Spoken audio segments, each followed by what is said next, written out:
Terima kasih Tuhan, kami sekali lagi berdoa memulai ibadah hanya di dalam nama Yesus, Tuhan Allah kami yang hidup. Haleluya. Semua kita yang percaya sama-sama katakan amin. Amin. Sekali lagi berdoa sama Tuhan Yesus. Semua kita yang hadir pada hari ini, Bapak Ibu Saudara, kita semua orang-orang yang diberkati Tuhan. Amin. Hidup kita akan dipakai Tuhan lebih heran lagi. Luar biasa. Mari kita bersuka cita untuk memuliakan Tuhan dan pujian sukacita penuaian.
seperti tanah yang subur.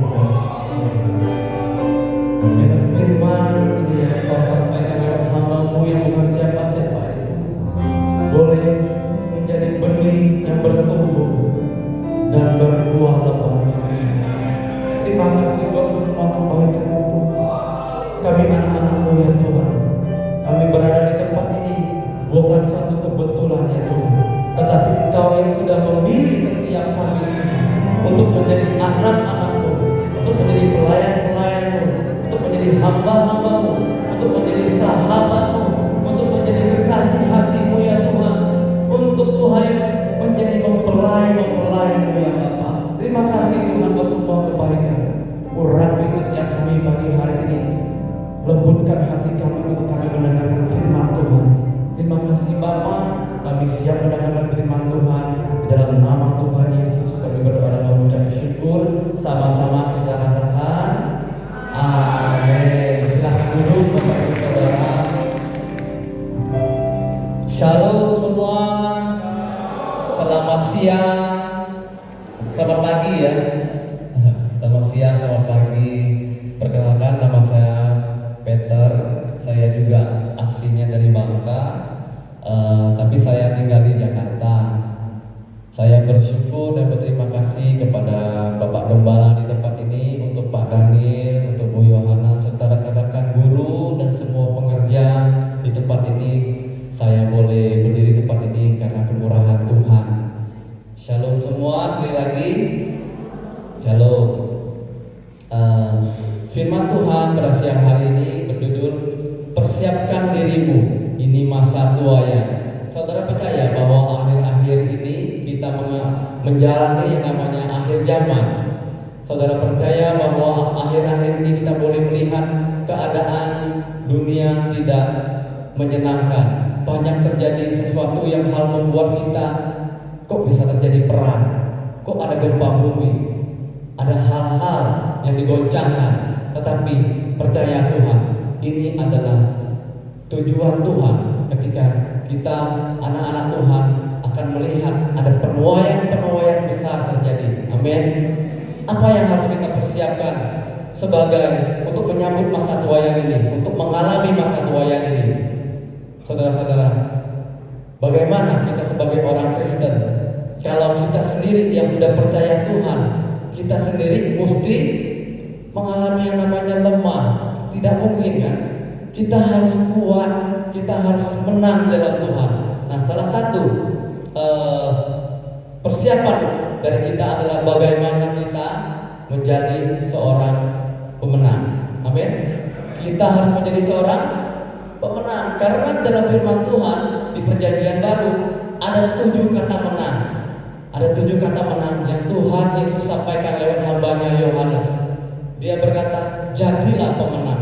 Kenapa pemenang ini begitu penting?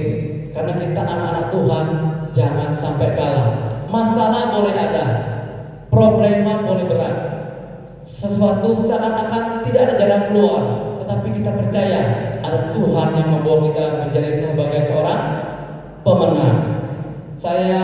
Apa yang harus kita lakukan menjadi seorang pemenang?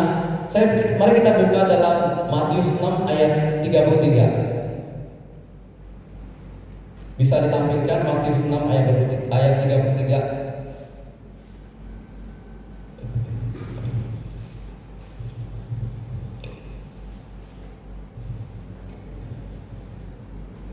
Oke.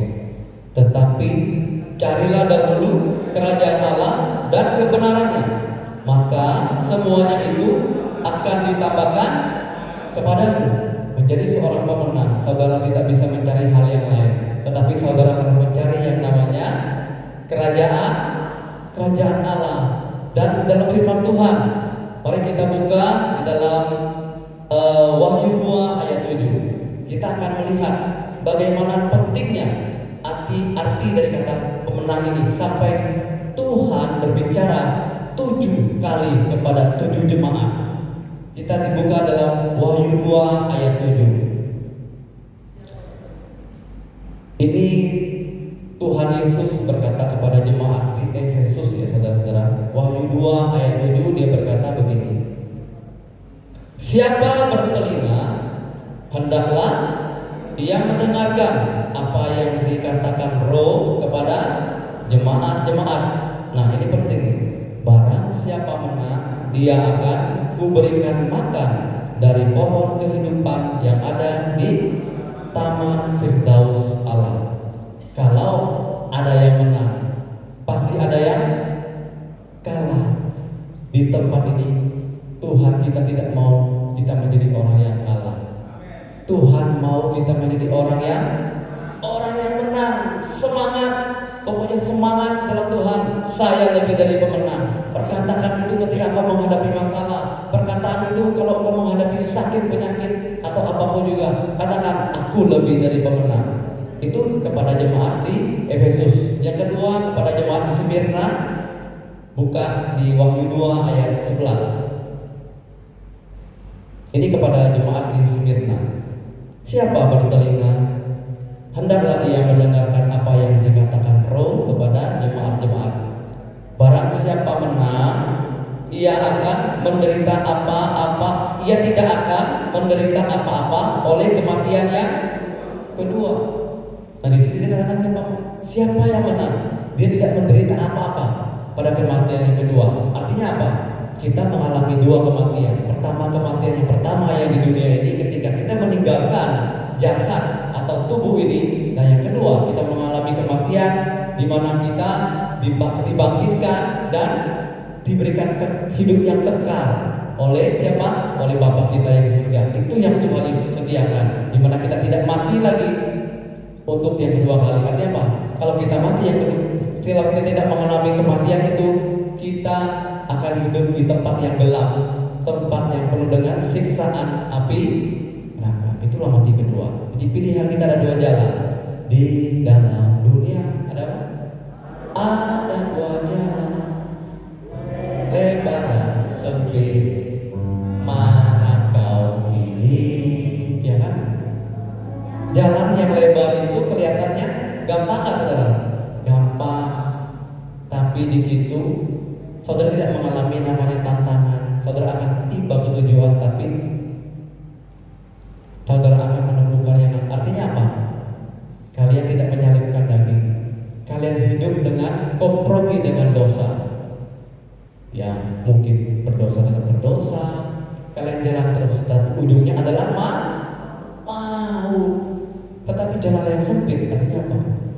Kalian akan memilih jalan yang lebar, artinya yang ditawarkan dunia dengan keindahannya, dengan semua keelokannya. Tapi Tuhan berkata, pilihlah jalan yang sempit. Yang artinya apa?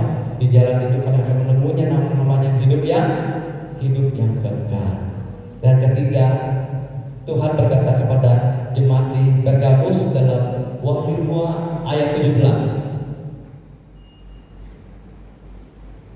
Saya bacakan.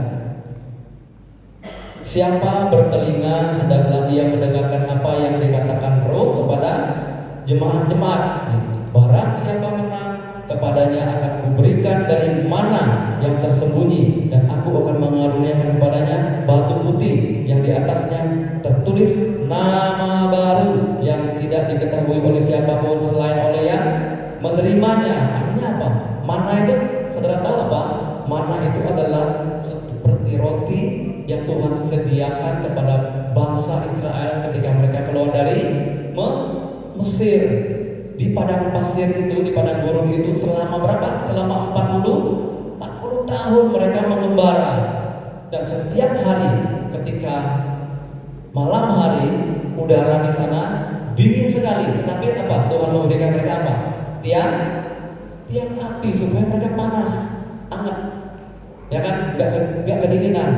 Dan ketika siang mereka memberikan tiang awan seperti payung. Artinya mereka apa? Tidak terkena terik matahari sehingga mereka teduh, gitu kan? Dan setiap pagi mereka diberi makan yang namanya mana. Nah, itu yang di dunia. Tetapi yang di sini adalah mana yang di surga. Artinya apa? Kita tidak mengalami kelaparan lagi. Amin. Hidup kita akan Tuhan sediakan yang terbaik buat kita semua. Hidup yang kekal. Nah, yang keempat kepada jemaat di Tiatira, Wahyu 2 ayat 26.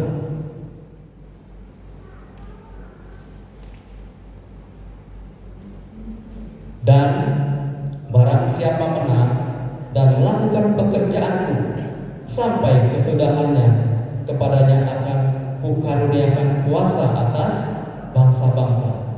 Itu kepada jemaat yang di Tiatira. Ada kemenangan yang Tuhan inginkan bagi setiap kita. Yang kelima, jemaat di Sardis. Kita baca di Wahyu 3 ayat 5. Barang siapa menang, ia akan dikenakan pakaian putih yang demikian. Aku tidak akan menghapus namanya dari kitab kehidupan. Siapa yang percaya namanya dalam kitab kehidupan? Ayo. Namamu tidak akan dihapus dalam kitab kehidupan. Berbahagia enggak? Berbahagia. Makanya kita harus menjadi seorang pemenang. Amin. Saya lanjut tadi. Melainkan aku akan mengaku namanya di hadapan Bapakku dan di hadapan para malaikatnya. Itu kepada jemaat di Sardis. Yang keenam, kepada jemaat di Philadelphia. Kita baca dalam Wahyu 3 ayat 12. Oke.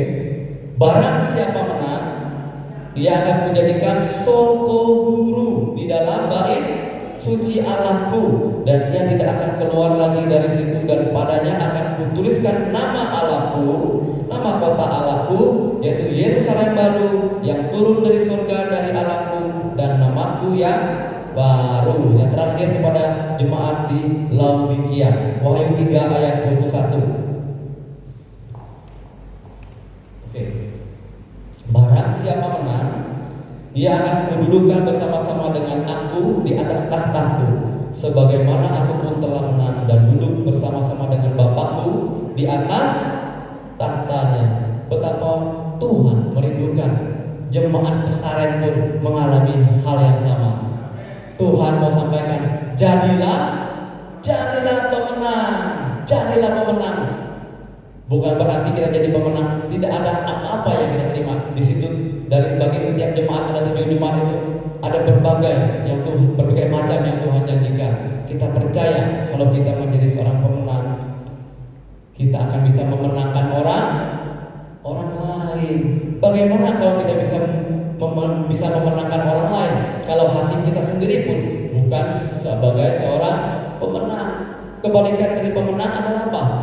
Pecundang atau orang yang kalah. Jadi saudara jangan menjadi orang yang kalah. Artinya apa?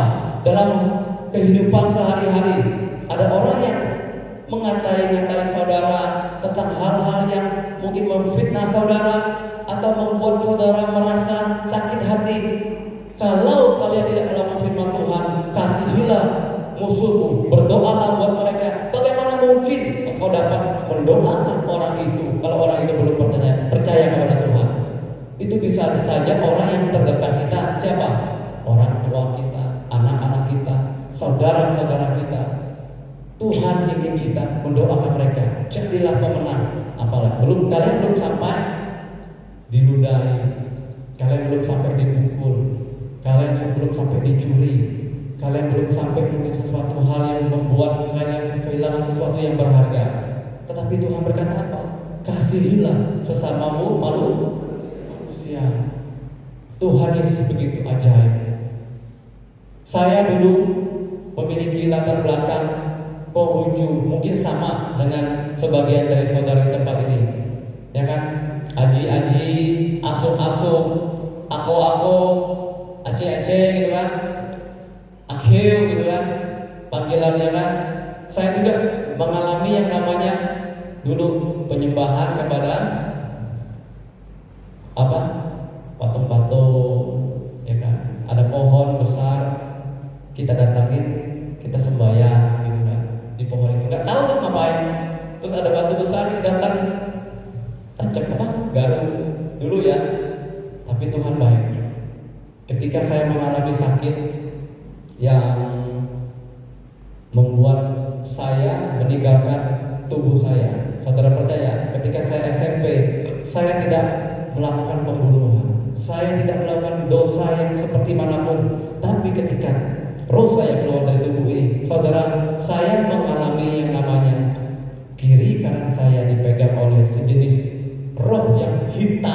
dia membawa saya jatuh ke pusaran seperti pusaran api yang tidak sampai-sampai. Betapa dalamnya itu. Nah, disitulah saya mengalami yang namanya ketakutan yang luar biasa, kehilangan yang namanya apa? Semangat, putus asa dan ketakutan itu di dunia ini mungkin kita anggap 2%, tapi ketika kita mengalami itu bisa 100 kali lipatnya ketakutan yang kita alami di dunia ini. Dan ketika saya bangun, ada apa ini? Tuhan memberi saya apa? Kesempatan untuk saya, ketika saya membuka mata, ada Alkitab di samping saya di rumah sakit, dan saya membaca itu. Oh, inilah dia, Tuhan yang bisa menyelamatkan saya dari kematian. Nah, dari saat itu saya yang namanya pergumulan menjadi orang Kristen dengan keluarga saya itu semuanya peperangan dalam kehidupan saya. Orang tua saya ketika kita ngomong Kristen aja udah marahnya minta ampun gitu. Saya nggak dipanggil. Saya pernah mengalami hal-hal yang artinya apa? Tidak dianggap, makan tidak disediakan, panggil nama papa mama, mereka tidak mendengar, mereka pura-pura cuek. Kenapa? Hanya karena saya ke gereja, saya mencari gereja. Dari situ saya berdoa kepada Tuhan Yesus. 16 tahun saya berdoa. Suatu hari ketika saya berdoa,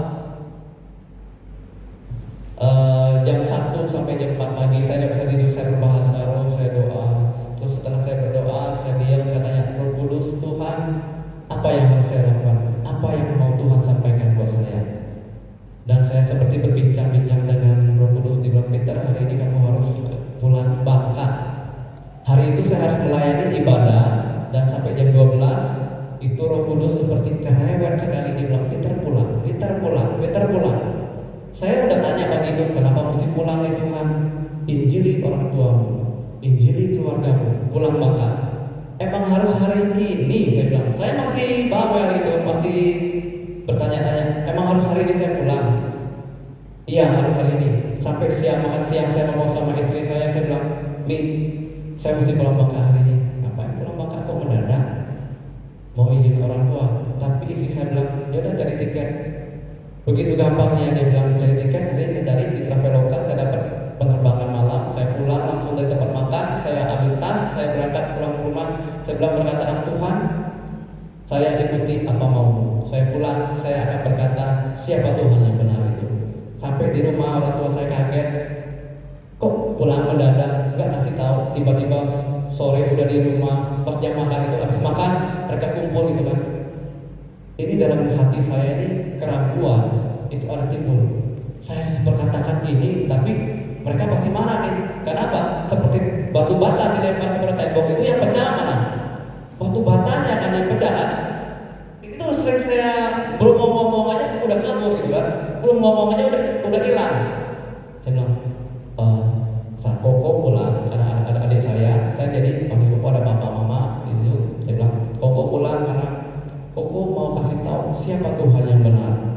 Kalian kaget nggak? Adik saya yang cewek dia bilang, Koko saya mau dibaptis. Terus selama 1 minggu itu saya mengalami yang namanya serangan. Setiap hari saya sakit perut, padahal makannya sama, tapi saya sakit perut. Kenapa? Itu dilakukan oleh jam 1 sampai jam 4. Jadi saya nggak bisa tidur. Jadi membuat saya siang itu seperti orang kelengan, itu mabuk karena kurang tidur ya. Tapi saya harus sampaikan itu setiap hari. Saya jadi papa mama, dan puji Tuhan selama 1 minggu itu 7 orang bertobat, saudara-saudara. Papa saya, mama saya, adik saya yang perempuan, suaminya dan 3 anaknya, 7 orang bertobat. Kalau seandainya saya tidak pulang hari itu, saya tidak tahu sampai sekarang. Sekarang mereka udah pergi ke gereja, saya bawa ke gereja, saya bawa mereka ke kelompok sel 1 minggu setelah selesai. Tuhan tunjukkan gereja, Tuhan tunjukkan kelompok saya. Saya ke gereja, saya nggak tahu gereja di mana. Saya bilang, Pak, minggu ini ada baptisan nggak? Mereka bilang nggak ada. Tolong bisa ada arkan baptisan nggak? Karena saya mesti pulang ke Jakarta. Saya bilang ada orang yang mau dibaptis itu. Oh boleh, boleh. Akhirnya mereka adakan baptisan itu tanpa di schedule sebelumnya. Hari itu Tuhan Yesus ajaib, saudara. Itulah. Artinya apa? Kita jangan menjadi orang yang kalah. Saudara pernah mendengar cerita tentang bangsa Israel menyerang bangsa Benyamin? Suku Israel menyerang suku Benyamin? Pernah terjadi. Itu adalah satu suku Israel. Suatu hari ada kejadian di mana istri dari orang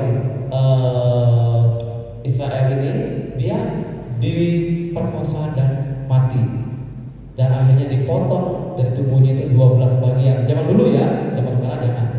Zaman sekarang 12 bagian dikirim ke 12 suku Israel, dan karena kejadian itu bangsa Israel memerangi dari suku Benyamin ini. Nah, kita lihat ceritanya. Kita dalam peperangan itu suku Benyamin itu memiliki tentara 26.700. 700-nya itu adalah orang-orang kidal yang dapat mengumban, tidak pernah meleset satu helai rambut. Artinya hebat nggak? Hebat loh suku Benyamin loh, 700 orang. Tetapi suku Israel memiliki laskar berapa? 400.000. Kalau Bapak Ibu Saudara memikirkannya secara logika, 400.000 lawan 26.700, siapa yang menang? Tentunya yang 400.000 kan? 400.000 tentara loh melawan 26.700. Nah, mari kita buka di Hakim-Hakim 20 ayat 18 ayat sampai 21. Hakim-Hakim 20.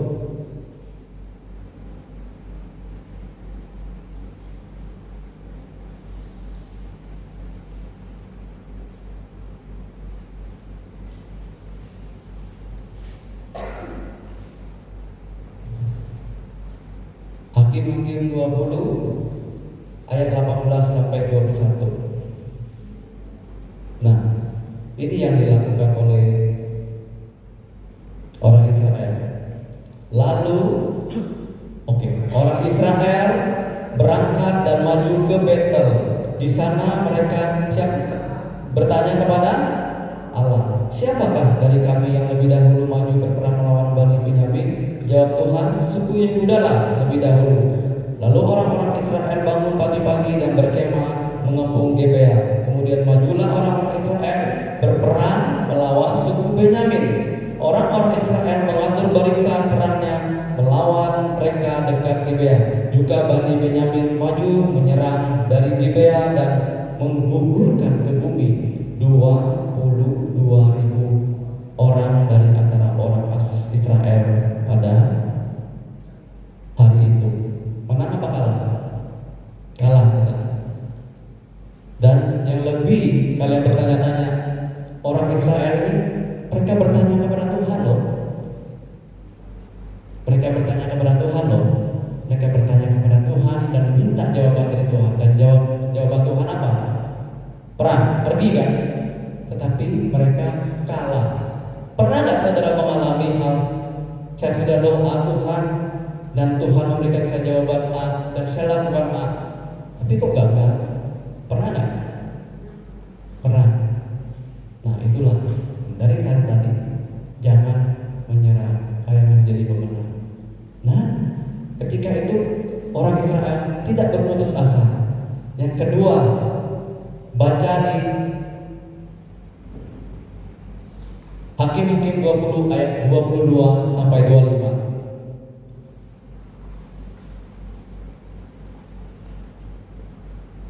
Saya bacakan. Tetapi laskar orang Israel mengumpulkan segenap kekuatannya, lalu mengatur pula barisan perangnya di tempat mereka mengatur barisannya semula. Kemudian pergilah orang Israel lalu menangis di hadapan Tuhan sampai petang. Sesudah itu mereka bertanya kepada Tuhan, akan pergi pulakah kami berperang melawan Bani Benyamin? Saudara kami itu, jawab Tuhan, majulah melawan mereka, tetapi Ketika orang-orang Israel pada hari kedua sampai di dekat Bani Benyamin, maka pada hari kedua itu majulah suku Benyamin dari Gibea menyerbu mereka, dan digugurkannya pula ke bumi 18.000 orang di antara orang-orang Israel, semuanya orang-orang yang bersenjatakan pedang. Pernah nggak? Kalah lagi loh. Yang kedua, mereka kehilangan 18.000 tentara. Mereka bertanya kepada Tuhan nggak? Mereka bertanya kepada Tuhan, dan Tuhan bilang maju. Tetapi mereka tetap kalah. Kekalahan yang besar yang mereka alami. Tetapi mereka tidak menyerah. Mereka tetap mengandalkan Tuhan. Dan yang ketiga, kita baca dalam Hakim-Hakim 20 ayat 26 sampai 28. Kemudian pergilah semua orang Israel, yakni seluruh bangsa itu, lalu sampai ke Betel. Di sana mereka tinggal menangis di hadapan Tuhan, berpuasa sampai senja pada hari itu, dan mempersembahkan korban bakaran. Dan orang-orang Israel bertanya kepada Tuhan. Pada waktu itu ada di sana tabut perjanjian Allah, dan Pinehas bin Eleazar bin Harun menjadi imam Allah pada waktu itu. Kata mereka, haruskah kami nangis nih? Haruskah kami maju sekali lagi untuk berperang melawan Bani Benyamin, saudara kami itu? Atau haruskah kami hentikan itu? Mereka tanya sama siapa? Tanya sama Tuhan. Jawab Tuhan, majulah, sebab besok aku akan menyerahkan mereka dalam tangan. Dan apa? Akhirnya mereka menang. Hampir satu suku hilang dari suku Israel, suku Benyamin. Dari firman Tuhan ini artinya apa? Ada hal-hal yang membuat engkau tidak bisa melewati pintu. Pintu itu seakan-akan tertutup. Pintu itu seakan-akan gak kelihatan mungkin. Tapi Tuhan ingin kamu apa? Menangis, berpuasa, cari Tuhan lebih lagi. Seperti tadi yang saya katakan di dalam Matius 6 ayat 33 apa? Carilah dahulu kerajaan Allah dan kebenarannya. Lakukan itu saudara. Jangan menyerah ikut Tuhan. Mungkin saudara ketika ikut Tuhan saudara menyala-nyala, kalian menggebu-gebu, tetapi akhirnya lama-kelamaan kendor. Dan akhirnya udah gak pergi ke gereja lagi, udah gak pernah baca firman Tuhan, udah gak berdoa lagi, udah tidak merindukan mungkin orang tua, adik-adik saudara untuk terima Tuhan lagi. Nah, Tuhan mau kita menjadi seorang yang jangan menyerah. Yang pertama, jadilah pemenang. Yang kedua, jangan menyerah. Nah, yang ketiga, Tuhan ingin kita apa? Menjadi orang yang dicintai. Bagaimana menjadi orang yang dicintai Tuhan? Saudara percaya bahwa saudara adalah orang-orang yang dicintai Tuhan? Amin. Tapi beda loh dengan orang yang disayang sama Tuhan, beda. Yuk kita baca di dalam Kejadian 6 ayat 7 sampai 8. Sorry, hari ini kita banyak buka firman Tuhan ya. Kejadian 6 ayat 7 sampai 8.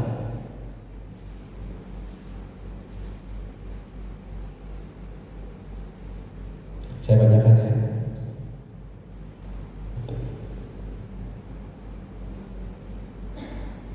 Maka menyesallah Tuhan bahwa Ia telah menjadikan manusia di bumi. Siapa yang menjadikan manusia? Tuhan. Dan hal itu memilukan hatinya. Berfirmanlah Tuhan, aku akan menghapuskan manusia yang telah kuciptakan itu dari muka bumi, baik manusia maupun hewan dan binatang, binatang melata dan burung-burung di udara, sebab aku menyesal bahwa aku telah menjadikan mereka. Saya berhenti sampai itu dulu. Tuhan saat itu tidak menemukan orang yang dikasihinya. Dia menyesal. Sebenarnya bahasanya itu menyesal itu bahasa Ibrani-nya nakham. Artinya apa? Kalian pernah lihat nggak Tuhan Yesus dalam fotonya itu dia wajahnya itu sedih dan ingin dihibur? Pernah nggak lihat foto Tuhan Yesus yang wajahnya sedih dan ingin dihibur? Nah itulah dia ingin dihibur. Nah, kita selanjutnya baca di ayat 8-nya, tetapi Nuh mendapat kasih karunia di mata Tuhan. Siapa yang mendapat kasih karunia? Kenapa Nuh mendapat kasih karunia? Kasih karunia itu ditulis dalam Ibrani-nya adalah matsakhen. Artinya apa? Tuhan jatuh cinta kepada Nuh. Jadi di zaman sekarang ini kalian harus membuat Tuhan jatuh cinta kepada kalian. Tuhan matsakhen kepada kalian. Kenapa? Ketika apa yang dilakukan Nuh sampai Tuhan jatuh cinta kepada Nuh? Kita baca dalam Kejadian 6 ayat 9 sampai ayat 9 aja. Inilah riwayat Nuh. Nuh adalah seorang yang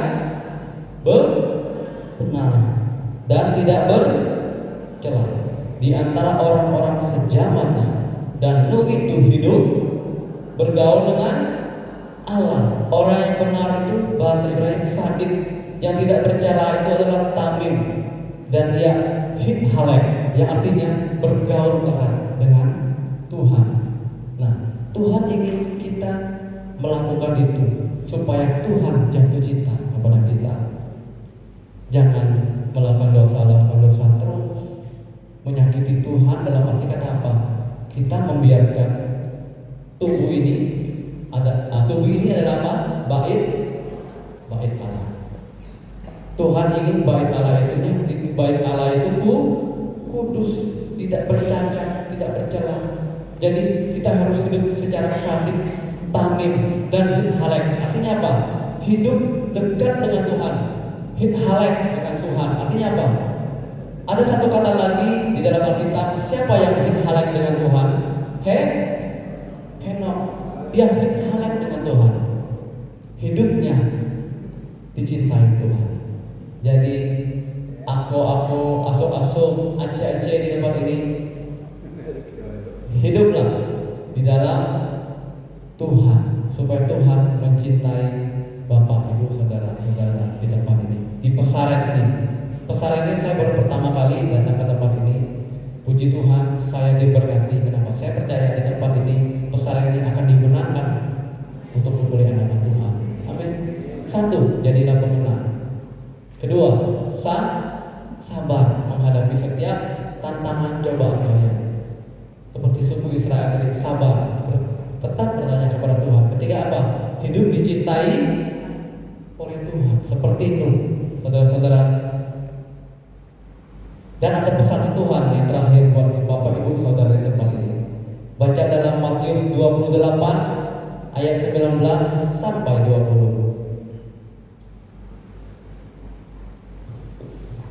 Matius 28 ayat 19 sampai 20. Oke. Karena itu pergilah, jadikanlah semua bangsa muridku, dan baptislah mereka dalam nama Bapa dan Anak dan Roh Kudus, dan ajarlah mereka melakukan segala sesuatu yang telah kuperintahkan kepadamu, dan ketahuilah aku menyertai kamu senantiasa sampai kepada akhir zaman. Artinya apa? Jangan takut. Ada penyertaan Tuhan buat saudara ketika saudara menginjili orang yang belum percaya kepada Tuhan. Ada kekuatan, ada Roh Tuhan yang membuat saudara mampu untuk melakukan berkata-kata di depan orang lain. Saudara percaya? Siapa di sini yang rindu keluarganya, orang tuanya, anak-anaknya percaya kepada Tuhan? Mari angkat tangan. Rindu gak? Rindu. Aji rindu, Aji?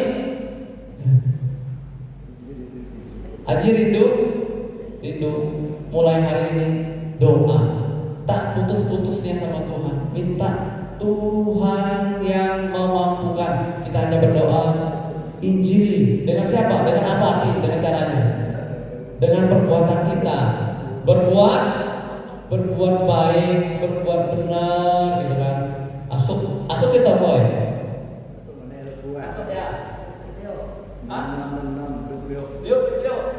Papangai Sip Soy. 2016 dia ujian Sipyo. Pinkong di Pangkal Pinang dekat Bandara.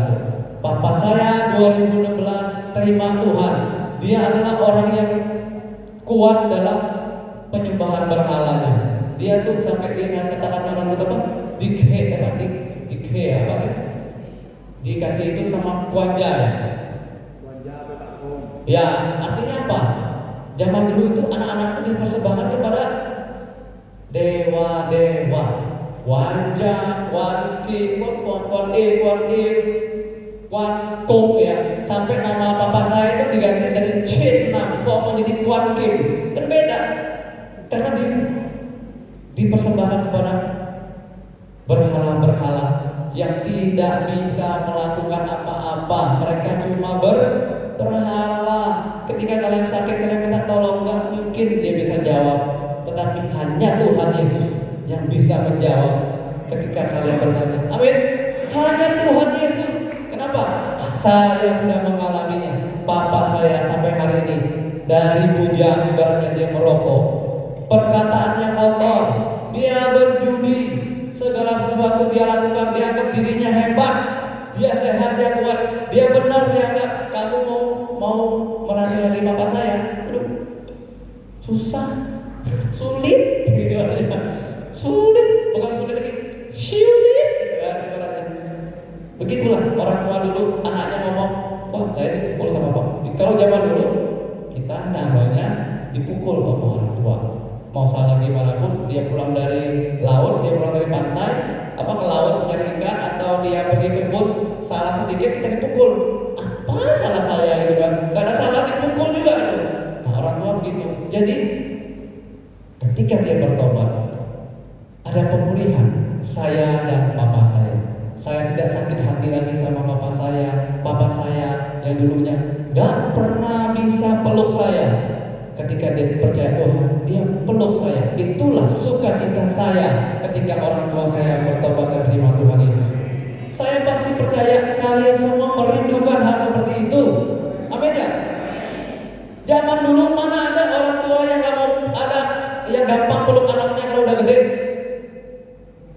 udah besar ya, pernah gak peluk? Jarang. Ada mungkin jarang ya. Hah?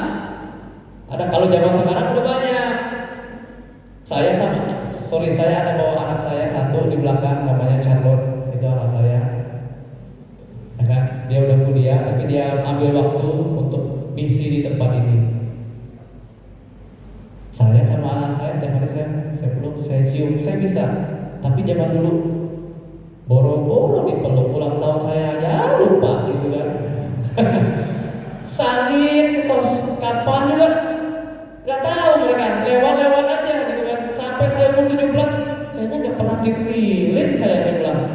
Saking orang tua itu sama anak tidak dekat. Kenapa? Saya tahu perekonomian salah satu ya kan, sifat sekolah mereka. Saya sadar mereka tidak tahu, mungkin masih kecil digendong-gendong, dipeluk-peluk di saya. Coba kalau udah gede, terserah gitu kan. Nah itulah terjadi pemulihan papa mama saya dulu sering, bukan sering ya, tiap hari ribut, ada anak kecil ribut. Tapi ketika mereka udah percaya Tuhan, ibaratnya bahasa Belinyonya itu apa? Fofohihi ya. Udah lihat nggak papa, karena papa saya itu bisa baring di pangku mama saya untuk dia cari ubannya, itu dulu mustahil. Tapi sekarang dia bisa baring di pangku mama saya untuk cari ubannya. Itu hubungan udah dipulihkan loh, sudah dipulihkan. Jadi ketika kita menjadi seorang pemenang, bukan kita yang mengusahakan itu, tapi siapa? Tuhan Yesus yang mengusahakan kita menjadi seorang pemenang. Dan kita akan melihat pemulihan demi pemulihan terjadi di keluarga kita. Amin. Pemulihan terjadi. Mama saya bilang, enak ya jadi orang Kristen. Kenapa? Tahun ini saya nggak potong babi, nggak potong ayam, Tadinya mau potong ayam 7 atau 8 gitu kan. Ini buat nenek saya, popo saya, ini buat adhai saya, ini buat kalau sembahyang kubur itu kan begitu banyak kan. Belum babinya gitu kan. Repot. Kayaknya tahun ini waktu 2016 nanti 2017 itu Shinmin ya. Ketika Shinmin itu dia lega so, enggak potong-potong ayam lagi. Tapi bukan berarti kita tidak menghormati nenek moyang kita, enggak ya. Dalam firman Tuhan dikatakan hormatilah ayahmu, papamu, mamamu. Kenapa? Panjang umurmu di bumi, ada kekayaan, ada hikmat yang Tuhan janjikan kepada kita yang mengasihi orang tua kita. Anak-anak, hormati orang tuamu, walaupun dia belum percaya sama Tuhan, tetap hormati. Dari situlah dia akan melihat, oh anak saya ini adalah anak Tuhan, anak yang tidak bapa. Bahasa akhirnya apa bapa itu? Kalau di Pangkal Pinang bapa artinya apa ya? Melawan orang tua itu bahasa akhirnya apa? Oh sama ya, bapa. Ibaratnya melawan orang tua. Jadi ketika kalian percaya Tuhan akan pulihkan. Amin. Kita kasih tepuk tangan buat Tuhan. Saya yakin percaya bahwa Tuhan ada di pesantren ini dan Tuhan mau seluruh pesantren ini boleh menjadi orang-orang yang diselamatkan. Amin. Oke, mari kita bangkit berdiri. Saya undang WM.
Tuhan Yesus Kristus, Allah yang Maha Kuasa, Allah yang Maha Hadir.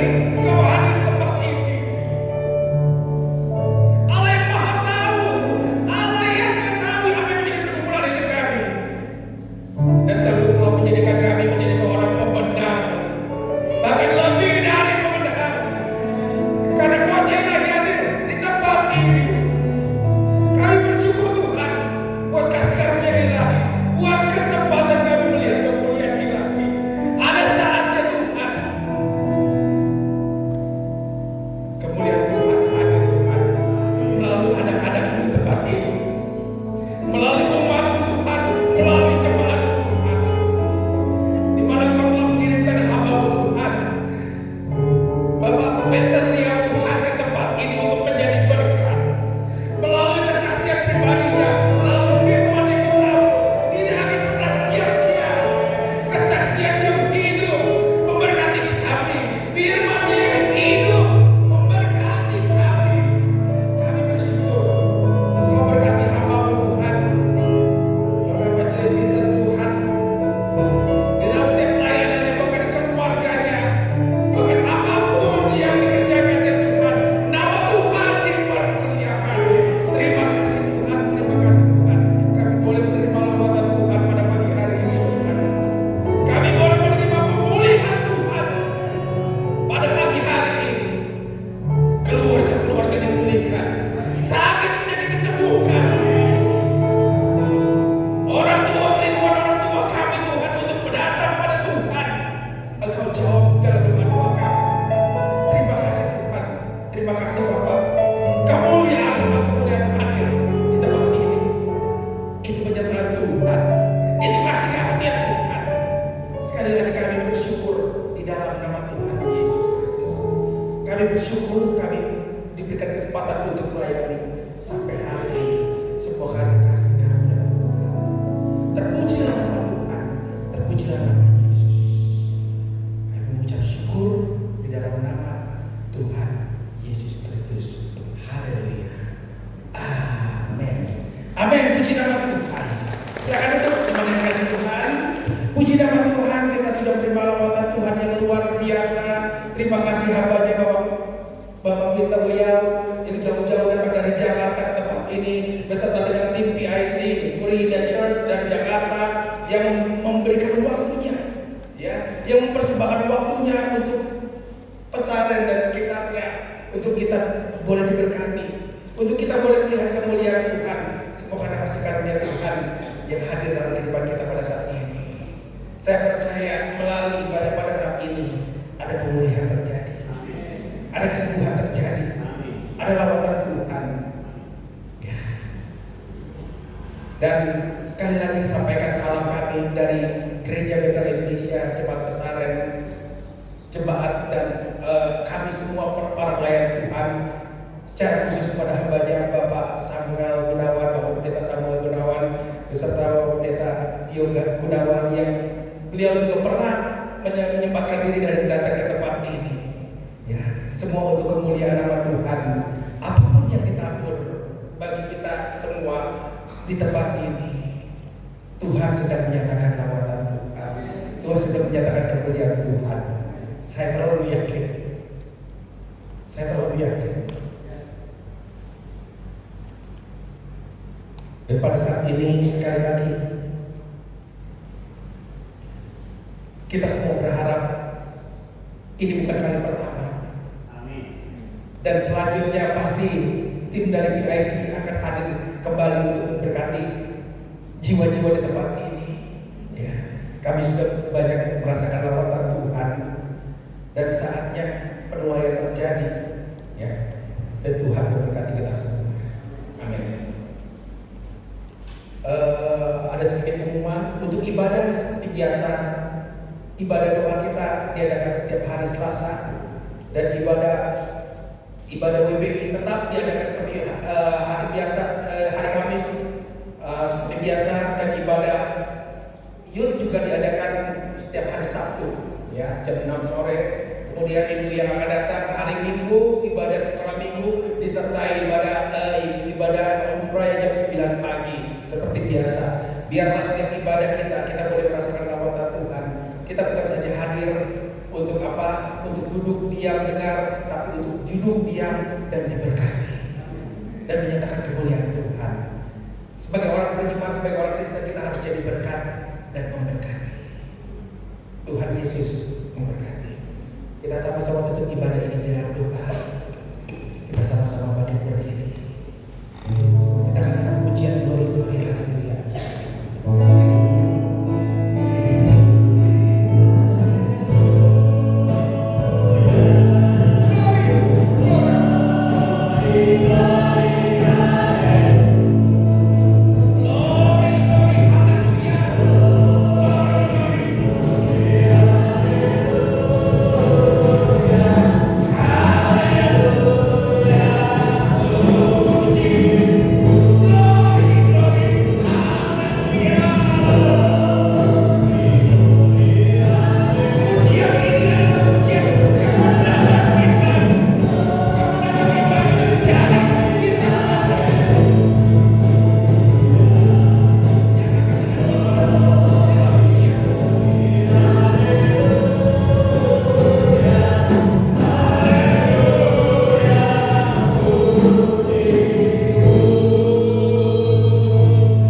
khususnya buat tim PIC, tim misi PIC dari Jakarta ini yang sebentar kembali akan ke Jakarta Tuhan, kembali pulang ke Jakarta. Engkau sertai perjalanannya Tuhan, Engkau lindungi, Engkau memberikan kekuatan dan kesehatan. Di dalam nama Tuhan Yesus, pelayanan ini pun menjadi kesaksian dan menjadi berkat di Jakarta. Kami percaya jiwa-jiwa ini untuk kemuliaan nama Tuhan. Terima kasih Tuhan, terima kasih Bapak. Sucikan dan kuduskan hati kami Tuhan. Dan pada akhirnya kami sudah mengakhiri ibadah ini dengan segala ucapan syukur. Secara khusus hamba berdoa Tuhan buat seluruh jemaat Tuhan yang pada saat ini sedang mengalami sakit penyakit. Bahkan ada seorang haji ala Tuhan yang baru keluar dari rumah sakit. Kau memberikan kesembuhan yang sempurna, berikan kekuatan kesehatan, berikan penghiburan pada masa tuanya Tuhan, berikan penghiburan, berikan kekuatan dan kesehatan. Terima kasih Tuhan, terima kasih Bapak. Di atas mimbar ini Tuhan, hamba juga berdoa Tuhan buat setiap anak-anak Tuhan yang mengalami kekecewaan. Di dalam nama Tuhan Yesus Kau menyembuhkan, Kau nyatakan kasih karunia ilahi. Terima kasih Tuhan, terima kasih Bapa. Pada akhirnya Tuhan, kami sudah beribadah. Kau memberkati seluruh jemaat-Mu Tuhan, mereka yang membawa persembahan ke rumah Allah, mereka yang membawa persembahan ke rumah Allah dengan hatinya. Tuhan berkati. Kau adalah Allah yang tidak pernah berhutang kepada kami Tuhan. Di dalam nama Tuhan Yesus. Sekali lagi Tuhan, sebentar lagi kami akan pulang kembali ke tempat kami masing-masing, ke rumah kami masing-masing. Tuhan sertai. Dan pada akhirnya jemaat yang dikasih Tuhan, mari kita siapkan hati untuk menerima berkat ilahi. Kita angkat kedua tangan kita. Jemaat yang dikasih Tuhan, saudara-saudara yang dikasih Tuhan, pada akhirnya terimalah berkat damai sejahtera, kasih karunia dari Allah Bapa dan dari Tuhan kita Yesus Kristus, serta pertolongan dengan Roh Kudus menyertai saudara sekalian dari sekarang hingga Maranatha.